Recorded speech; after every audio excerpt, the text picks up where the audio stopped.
오늘 말씀의 제목은 근심입니다. 근심. 근심하지 말라고 근심이라는 제목을 잡았습니다. 고린도후서 7장 8절로 10절 말씀을 가지고 함께 은혜를 나누기 원합니다. 이 세상에 근심 걱정 없이 사는 사람은 한 사람도 없습니다. 일생을 사는 동안 크고 작은 근심 걱정들이 우리를 둘러쌉니다. 그런데 근심을 사는 사람들이 많습니다. 그냥 입만 열면 근심하고 걱정하고 그것이 원망과 불평이 되기도 합니다. 우리가 잘 아는 집신장수, 우산장수 두 아들을 둔 어머니 얘기를 생각하면 그렇습니다. 큰아들은 나가서 집신을 팔고 둘째 아들은 나가서 우산을 파는데 날이 좋으면 아이고 우산장수 우리 아들 우산 못 팔겠네 걱정하고, 날이 비 오거나 날이 안 좋으면 아이고 우리 집신장수 우리 아들 어떡하나, 그냥 매일같이 근심합니다. 날이 좋으면은 좋아서 근심하고 날이 나쁘면 나빠서 근심하고. 옆에서 지켜보던 분이 얘기를 합니다. 아이 어머니 생각을 바꾸세요. 날이 좋으면 큰아들이 집신을 많이 파니 좋고, 날이 비 오고 굳으면 둘째 아들이 우산을 많이 팔아 좋으니 비와도 좋고 날이 개도 좋고 다 좋은 게 아닙니까? 늘 긍정적인 마음을 갖고 걱정하지 말고 기뻐하며 사세요. 그래서 그날 이후로 생각을 바꾸고 다시는 근심 걱정하지 않냐고 날마다 기뻐하며 살았다. 할렐루야.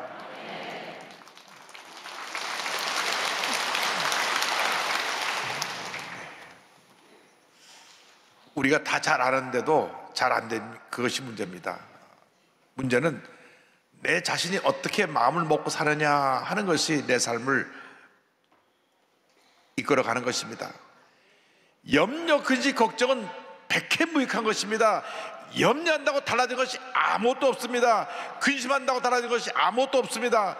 내가 지금 문제가 생겼는데 근심한다고 문제가 해결되는 것도 아니고, 내가 지금 몸이 아파 누웠는데 염려한다고 해서 몸이 갑자기 좋아지는 것도 아닙니다. 해결되지 않은 문제들을 놓고 염려, 근심, 걱정한다고 무엇이 달라지겠습니까? 마음을 바꿔야 되는 것입니다. 예수 믿고 하나님의 자녀 되는 우리들은 절대 긍정, 절대 감사의 자세를 가지고 살면 하나님의 은혜가 임하게 되는 것입니다. 세계적인 문호 셰익스피어는 이와 같이 말을 했습니다. 그대의 마음을 웃음과 기쁨으로 감싸라. 그러면 1000가지의 해로움을 막아주고 생명을 연장시켜 줄 것이라. 염려하고 근심 걱정하는 그 시간에 우리는 주님을 바라보고 모든 것 주께 맡기고 믿음으로 나아가는 주님의 자녀들이 되어야 하는 것입니다. 빌립보서 4장 6절에 이와 같이 권면합니다. 아무것도 염려하지 말고 다만 모든 일에 기도와 간구로 너희 구할 것을 감사함으로 하나님께 아뢰라. 염려할 시간에, 근심할 시간에, 걱정할 시간에 기도하고 감사하고 찬양하라고 하는 사도 바울의 권면인 것입니다. 성인께서 오늘 우리에게 주시는 말씀인 것입니다. 염려할 시간에 기도하라, 걱정할 시간에 감사하고 찬양하라. 그러면 주님이 주신 평안함이 그 마음 가운데 넘쳐나게 될 것이다. 그래서 빌립보서 4장 7절은 이렇게 이어집니다. 그리하면 모든 지각에 뛰어난 하나님의 평강이 그래서 예수 안에서 너희 마음과 생각을 지키시리라. 할렐루야. 여러분 마음에 이 시간 주님의 주시는 평안함이 넘쳐나시기를 주님의 이름으로 축원합니다. 오늘 말씀은 사도 바울이 고린도 교회에 보낸 편지의 한 부분입니다. 고린도 교회는 사도 바울이 이 제2차 선교 여행 때 1년 6개월 동안 머물면서 세운 교회입니다. 고린도는 그리스 남부 아가야 지방의 수도로 동서무역의 요충지로서 상업이 발달되고 사람들이 풍요로운 삶을 살았던 도시입니다. 그러나 비너스 신을 섬기는 우상숭배 도시요, 도덕적으로 타락한 도시였습니다. 이곳에서 사도 바울은 유대인들의 반대와 핍박을 받으면서도 눈물로 교회를 세우고 교회가 크게 부흥성장했습니다. 그래서 교회를 견고히 세운 다음 에베소로 또 선교지로 옮겨서 그곳에 가서 복음을 전하며 교회 세우는 일에 힘쓰고 있었습니다. 그런데 이렇게 부흥하던 교회가 문제가 생겼습니다. 교회 내 끼리끼리 파벌이 생겨난 것입니다. 여러분, 교회는 예수 그리스도를 머리로 한 몸인 것입니다. 절대로 교회 내에서 그룹이 나눠져서 갈등과 대립이 있으면 절대 안 되는 것입니다. 우리 주님 안에서 하나입니다. 우리나라에 정치하는 사람들이 아주 잘못된 것을 갖고 들어왔어요. 지방색을 갖고 와서 표를 얻으려고 싸움을 붙여놓은 것입니다. 태어나보니까 서울이고, 태어나보니까 천안이고, 태어나보니까 광주고, 태어나보니까 부산인데 그게 무슨 상관이 있어서 그 우리 영남은 영남, 호남은 이렇게 선갈 때마다 이렇게 싸움을 하는지 모르겠습니다. 여러분, 주님 안에서 하나인 것입니다. 주님 안에서는 지역 감정도 없고, 주님 안에서는 신분 차이도 없고, 배웠으나 못 배웠으나, 많이 가졌으나 못 가졌으나, 어디서 태어났거나 우리는 다 한 형제 자매인 것입니다. 그런데 고린도 교회 내에서 파벌이 생겨났어요. 아볼로파, 게바파, 막 이렇게 파들을 만들어 갖고 서로 대립을 했습니다. 뿐만 아니라 고린도 교회가 도덕적으로 심각한 문제들이 생겨났습니다. 그래서 사도 바울이 안타까운 마음을 갖고 그들을 책망하면서 보낸 편지가 고린도 전서 후서입니다. 첫 번째 보낸 편지가 전서고, 두 번째 보낸 편지가 후서입니다. 오늘 본문에 보니까 두 가지 근심의 모습이 나옵니다. 그 근심의 첫 번째 것은 사망에 이르게 하는 세상 근심인 것입니다. 세상 근심. 한번 따라서요. 세상 근심. 고린도후서 7장 10절에 말씀합니다. 하나님의 뜻대로 하는 근심은 후회할 것이 없는 구원에 이르게 하는 회개를 이루는 것이요, 세상 근심은 사망을 이루는 것이니라. 세상의 염려, 근심, 걱정은 우리를 병들게 합니다. 문제 어려움이 다가올 때 우리 염려한다고 해서 절대 문제가 해결되지 않습니다. 문제가 다가왔을 때 우리 마음을 지켜야 되는 것입니다. 잠언서 10장 22절에 말씀합니다. 마음의 즐거움은 양약이라도 심령의 근심은 뼈를 마르게 하느니라. 그렇기 때문에 우리가 마음을 지키고 주님 앞에서 평안함을 가져야 되는 것입니다. 다윗이 고난 중에 너무나 괴롭고 힘들어서 이렇게 부르짖었습니다. 시편 22편 14절 15절입니다. 나는 물같이 쏟아졌으며 내 모든 뼈는 어그러졌으며 내 마음은 밀락 같아서 내 속에서 녹았으며 내 미말라 질그릇 조각 같고 내 혀가 입천장에 붙었나이다. 주께서 또 나를 죽음의 진도 속에 두셨나이다. 누구나 염려, 근심, 걱정으로 고난의 밤을 지나갑니다. 그러나 염려할 시간에, 근심할 시간에, 걱정할 시간에 모든 문제를 주 앞에 내려놓아야 되는 것입니다. 주님께서 염려, 근심, 걱정을 내려놓으라고 말씀합니다. 마태복음 6장 25절입니다. 그러므로 내가 너에게 이르노니 목숨을 위하여 무엇을 먹을까, 무엇을 마실까, 몸을 위하여 무엇을 입을까 염려하지 말라. 목숨이 음식보다 중하지 아니하며 몸이 의복보다 중하지 아니하냐. 염려, 근심, 걱정은 하나님을 모르는 이방 사람들이 하는 것이라고 주님 말씀하셨습니다. 6장 30절입니다. 이는 다 이방인들이 구하는 것이라 너희 하늘 아버지께서 이 모든 것이 너희에게 있어야 할 줄을 아시느니라. 염려, 근심, 걱정은 예수 믿지 않은 사람들이 하는 것입니다. 예수 믿고 나서 우리가 변화된 하나님의 자녀가 되어서, 축복받은 하나님의 자녀가 되어서 이제는 염려, 근심, 걱정일 때 주님께 다 내려놓고 주님 앞에 기도하고 감사하고 찬양하며 믿음으로 전진해 나가는 주님의 자들이 되어야 할 것입니다. 한때 오스트리아와 헝가리가 하나의 제국이었는데, 그때 실존주의 소설가인 유택의 프란츠 카프카라는 분이 1915년 소설을 썼는데 변신이라고 하는 아주 유명한 소설을 썼습니다. 이 소설은 인간의 실존에 대해서 기록한 것인데, 주인공인 그레고리가 잠을 자고 일어나서 깨보니까 자기가 거대하고 휴직한 벌레로 바뀌어져 있었습니다. 깜짝 놀라 깨었는데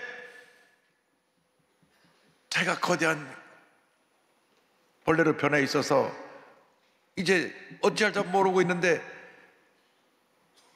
가족들이 방문을 열어보니까 자기의 아들은 사라지고 거대한 벌레가 거기 있어요. 보니까 자기 아들이 밤새 벌레로 바뀐 거예요. 그래서 문을 닫아두고 못 나오게 하고 먹을 것을 주고, 그때로부터 온 집안이 근심에 가득 쌓이게 됐습니다. 이 아들이 나가서 유일하게 외판 사원을 하면서 돈을 벌어와서 집안이 생계를 유지했는데, 아버지는 일하지 않고 그냥 집에서 놀고 있었는데 갑자기 생활이 어려졌습니다. 오빠를 사랑하던 누이 동생도 오빠 이렇게 된 모습을 보고 너무나 근심과 걱정이 그 마음을 눌러서 어떻게 할 바를 몰랐습니다. 온 집안의 근심거리가 된 것입니다. 그래서 이제는 이 벌레가 돼서 그 방바닥을 기어다니면서 먹을 것을 던져주면 먹는 그런 불쌍한 신세가 되었습니다. 어느 날 아버지가 너무 화가 나가지고 그냥 화가 난 걸 참지 못해서 손에 들고 있던 사과를 내던졌는데 그것이 등에 꽂혀버렸어요. 꽂혀가지고 그 안에서 염증이 생기고 곪으면서 한 달 내내 앓다가 죽었습니다. 죽고 나니까 흉측한 벌레로 그가 죽은 시체가 되어 누워있는데 가사 도우미 할머니 왔다가 그걸 보고 쓰레기더미에 같이 내다 버리는 것이 소설의 끝입니다. 이것은 절망 가운데 살다가 흉측한 괴물처럼 되어서 병들어 죽어가는 우리 인간의 모습을 말씀하고 있는 것입니다. 여러분, 예수 믿지 않고 사는 사람은 그렇게 결국 흉측한 벌레처럼 되어서 절망에 쌓여서 병들어 죽게 되는 것입니다. 인간이 벌레가 되어서 절망 속에 죽어간 것처럼 우리들이 이 세상 살아가면서 근심걱정이 가득하면 그것이 우리 마음에 병을 갖고 오고 그것이 우리를 죽음으로 인도하는 것입니다. 하나님을 따르는 인간의 모습은 절망 그 자체인 것입니다. 여러분, 예수 믿는 사람들은 주일말에서 꿈과 희망을 가지지만 예수 믿지 않은 사람들은 그 어디서 꿈과 희망을 찾을 수 없습니다. 예수 믿지 않은 사람들은 근심과 걱정 속에 살다가 흉측한 벌레처럼 변화되어서 질병 속에 죽어갈 수밖에 없는 그런 존재입니다. 이와 같은 절망 가운데 누가 우리를 건져낼 수가 있습니까? 우리를 이 죄와 사망의 몸에서 건져낼 자가 아무도 없는 것입니다. 사도 바울이 탄식합니다. 오호라, 나는 곤고한 사람이로다. 이 사망의 몸에서 누가 나를 건져내랴. 그렇습니다. 절망에서 우리를 건져낼 그 누구도 없습니다. 이 세상에서 우리의 문제를 해결해 줄 분은 그 누구도 없고 오직 우리의 구세주 예수 그리스도만이 우리를 죄와 절망 가운데서 건져내 주시는 것입니다. 예수님께서 절망에 찬 우리에게 지금 손을 내밀어 말씀하고 계십니다. 수고하고 무거운 짐진 자들아, 다 내게로 오라. 내가 너희를 쉬게 하리라. 내가 너희를 쉬게 하리라. 그 이상의 그 어떤 종교 지도자도 어떤 철학자도 이 같은 답을 주지 못했습니다. 모두가 문제를 갖고 와서 문제 속에 갇히 있다, 문제 속에 죽어갔는데 예수님만이 답을 주셨습니다. 수고하고 무거운 짐진 자들아, 다 내게로 오라. 내가 너희를 쉬게 하리라. 예수님만이 우리 마음에 참된 평안함을 주시는 것입니다. 예수님만이 우리의 모든 문제 해결자가 되시는 것입니다. 우리의 염려, 의지, 걱정을 해결해 줄 분은 오직 예수님 한 분밖에 없습니다. 우리 삶에 예수님 한 분만으로 기뻐하고 감사하고 만족하며 승리의 삶을 살아가는 여러분 모두가 되기를 주님의 이름으로 축원합니다. 오늘 말씀 보니까 둘째로 하나님의 뜻대로 하는 근심에 대한 이야기가 나옵니다.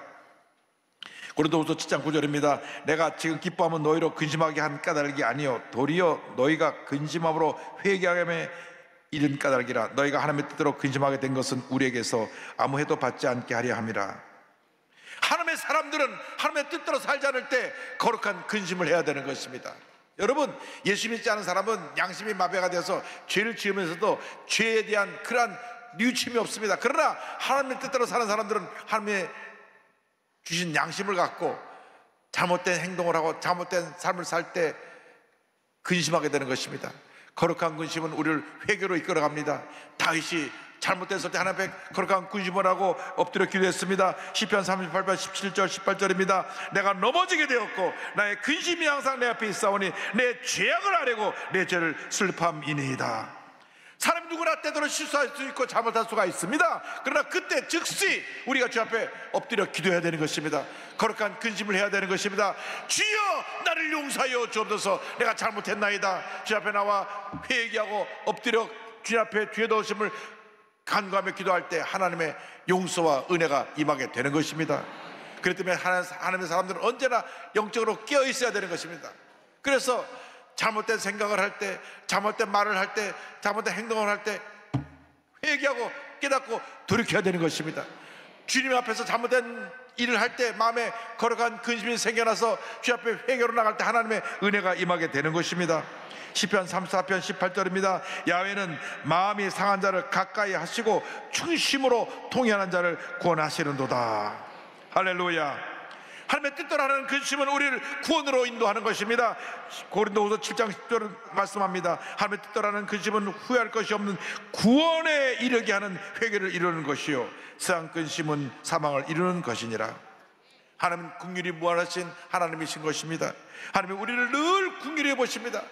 우리가 회개하고 나올 때 우리 하나님은 상갈대를 꺾지 아니하시고 꺼져가는 불도 끄지 아니하시며 사랑으로 돌보시고 붙들어 주시는 참으로 좋으신 하나님이신 것입니다. 이사야 42장 3절은 말씀합니다. 상한 갈대를 꺾지 아니하며 꺼져가는 등불을 끄지 아니하고 진실로 정의를 시행할 것이며 시편 147편 3절입니다. 상심한 자들을 고치며 그들의 상처를 싸매시는도다. 할렐루야. 주님이 우리의 고통과 괴로움을 아시고 우리를 불쌍히 보시고 우리의 상처를 치료해 주시는 것입니다. 우리의 모든 문제 어려움 가운데 주님께서 함께 해주셔서 절망에서 우리를 건져주시고 고통 가운데 우리를 자유케 해주시고 주님의 은혜와 평안함이 넘쳐나게 만들어 주십니다. 그리고 하나님부터 한없는 위로하심으로 우리에게 넘치게 부어주시는 것입니다. 성경은 하나님의 위로하심에 대해서 말씀합니다. 하나님의 뜻을 하는 근심은 우리를 회개와 구원에 이르게 하고 큰 위로함을 가져다 줍니다. 거룩한 근심은 우리를 영광의 세계로 이끌어가는 것입니다. 고린도후서 4장 10절입니다.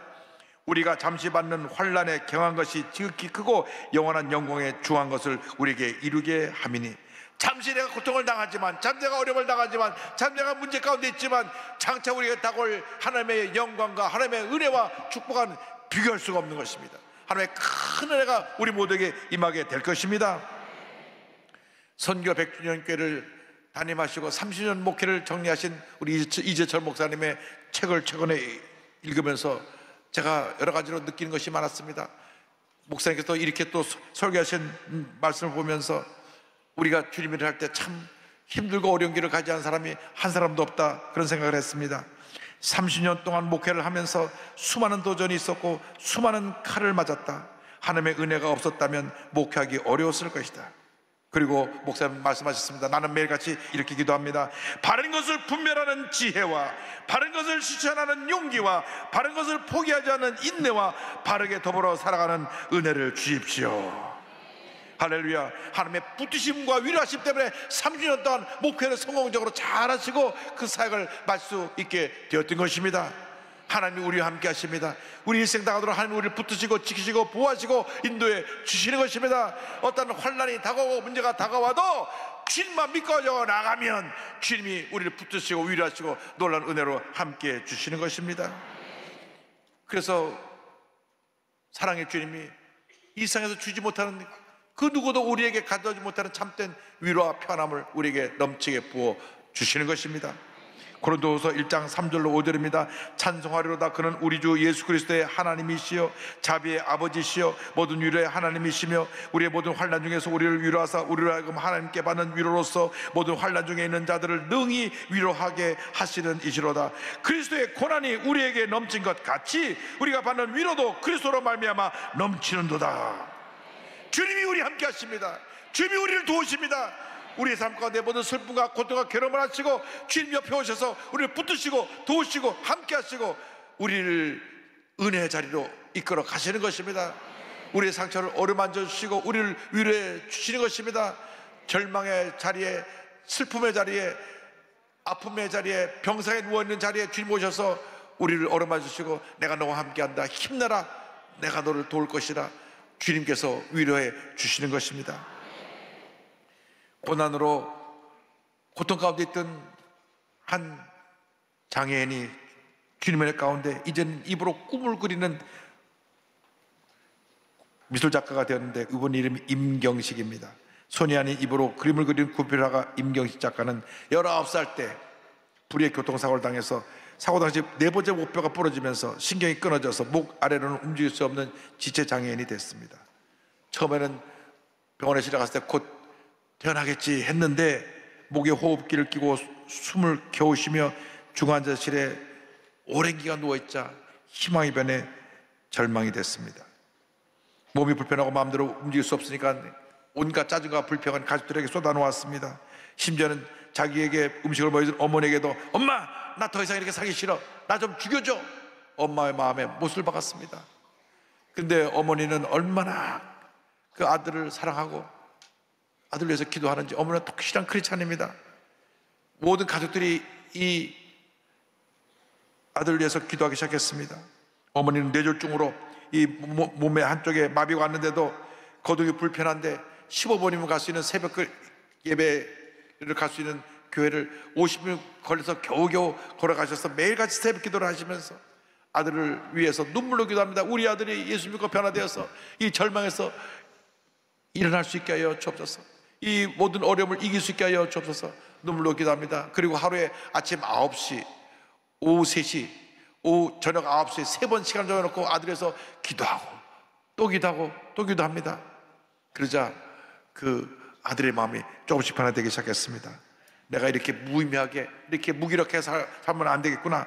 자기 주변에 중증 장애인들이 꿈과 희망을 가지고 장애를 듣고 일어나서 여러 가지 일을 하는 것을 보면서 나도 무엇인가 해야 되겠다. 그래서 내가 움직일 수 있는 것이 목밖에 없으니까 입으로 할 수 있는 일이 뭔가 찾다가 사고 난 지 13년 만에 입으로 그림을 그리기로 했습니다. 유튜브를 쓰지 않고 하루에 7, 8시간씩 입술에 붓을 물고 그림을 그립니다. 1년 후에 작품 한 절을 전시해 낸 것을 계기로 해서 현재는 한국구조학과협회 회원으로 각종 미술대회에서 입상하고 개인전까지 여는 그러한 화가가 되었습니다. 할렐루야.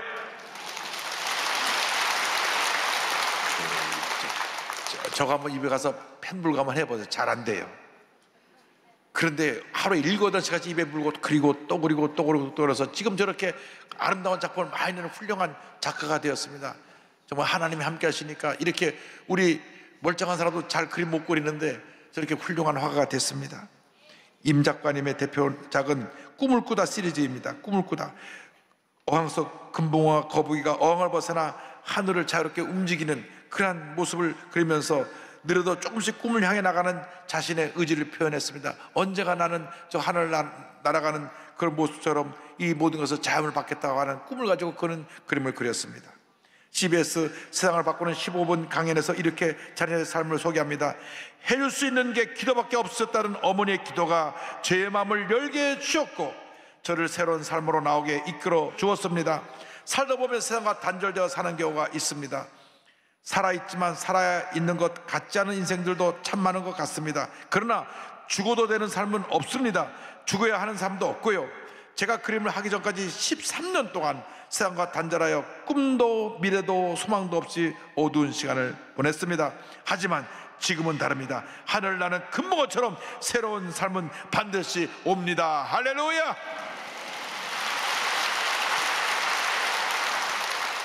모든 염려 걱정을 다 내려놓고 거룩한 꿈을 가지고 믿음으로 전시해 나가시길 바랍니다. 여러분, 세상 근심을 낳고 걱정을 낳습니다. 그러나 염려, 걱정, 어떤 문제 어려움이 다가와도 주님 앞에 다 내려놓고 절망의 때 여러분과 동행하며 여러분과 함께 하시는 주님의 손을 꼭 붙잡고 믿음으로 전진 또 전진 또 전진해 나가시기 바랍니다.